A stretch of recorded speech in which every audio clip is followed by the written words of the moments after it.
এবার বক্তব্য রাখবেন আমাদের আজকের সভার প্রধান আকর্ষণ, যার সাফল্যের কথা শুনে আমাদের তরুণ প্রজন্ম অনুপ্রাণিত হতে চায়। তিনি আর কেউ নন, আমাদের সকলের প্রিয় জনাব মাহির চৌধুরী। তোমরা তিনজন চাকরি না করে কি করতে চাও? বিজনেস। তাহলে বাকিদেরকে একটা সাজেশন দেই, তোমরা আজকেই তোমাদের সিভি গুলো এই তিনজনকে দিয়ে রাখবে। স্যার কিছু বলতে চাই।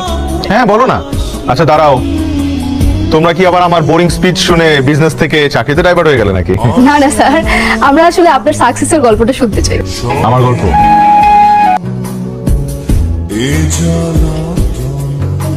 বসো মাহির, কি চলতেছে তোমার মাথায়? এই বিজনেসে সাপ্লাই চেনটা খোঁজার চেষ্টা করতেছি। মানে কোত্থেকে কি কেমনে কি? সংগঠিত দোকানে কিসের বিজনেস করছো তুমি? যেখানে দেখিবে ছাই উড়াইয়া দেখো তাই, পাইলেও পাইতে পারো অমূল্য রতন, এটাই খোঁজার চেষ্টা করছি। আসলে ভাইয়া আপনার কাছে আমি আসছি কৌতূহল নিয়ে। ভাইয়া আমি যদি এই বিজনেসটা করতে চাই, আপনি কাউকে হেল্প করবেন? অফকোর্স হেল্প করবো। থ্যাংক ইউ ভাইয়া। Congrats man. এখন তোরে খাবো, চপ তো আজকে দিতে পারবো না, আজকে আমার অনেক কাজ। কি কাজ? জানিস না, আমাদের মাহির স্যার তো বিজনেস স্টার্ট করতেছে। ফাইনালি কংগ্রেস বন্ধু। আমি চিন্তা করি না, কিছুক্ষণের মধ্যে আমি পিক আপ পাঠাইতেছি। আচ্ছা এখানে 50,000 আছে, এটা নেন, আর বাকি টাকা আমি ব্যাংকে দিয়ে দিতেছি। মাল পৌঁছানোর লগে লগে পাই দেবেন। ঠিক আছে। আমি তো ব্যবসার উদ্বোধন দিতে যাবো না।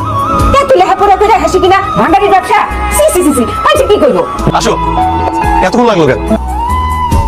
মাহির, এটা তোমার সারপ্রাইজ ছিল। হ্যাঁ। আমার আগে সন্দেহ হয়েছিল তুমি এমন কিছুই করবে।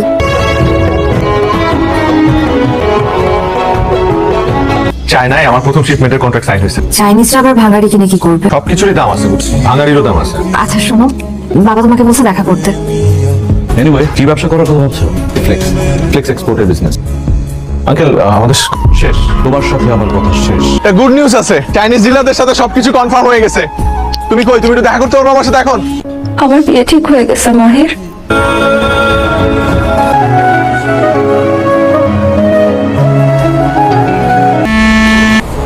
হ্যালো রাজীব, আমি আপনার বস বলছি।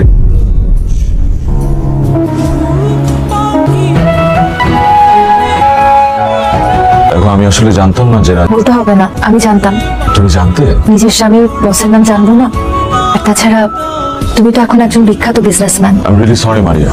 আমাদের ছোট একটা মেয়ে আছে, আল্লাহ যেন ওর বাবাকে বাঁচিয়ে দেয়। রাজীবের কিচ্ছু হবে না, আই প্রমিস। যা লাগে ওটা আমি বিয়ে করবো। দেখাচ্ছ? না এটা আমার কোম্পানির policy, each and every employee gets this facility. ভালো কথা। বাবা তোমার সাকসেস দেখে খুব খুশি হয়েছিল। মারা যাবার আগে বলেছিল তোমার সাথে কোনোদিন দেখা হলে যেন আমাকে এই কথাটা বলি। মাহির, পারলে বাবাকে মাফ করে দিও, আমাকেও।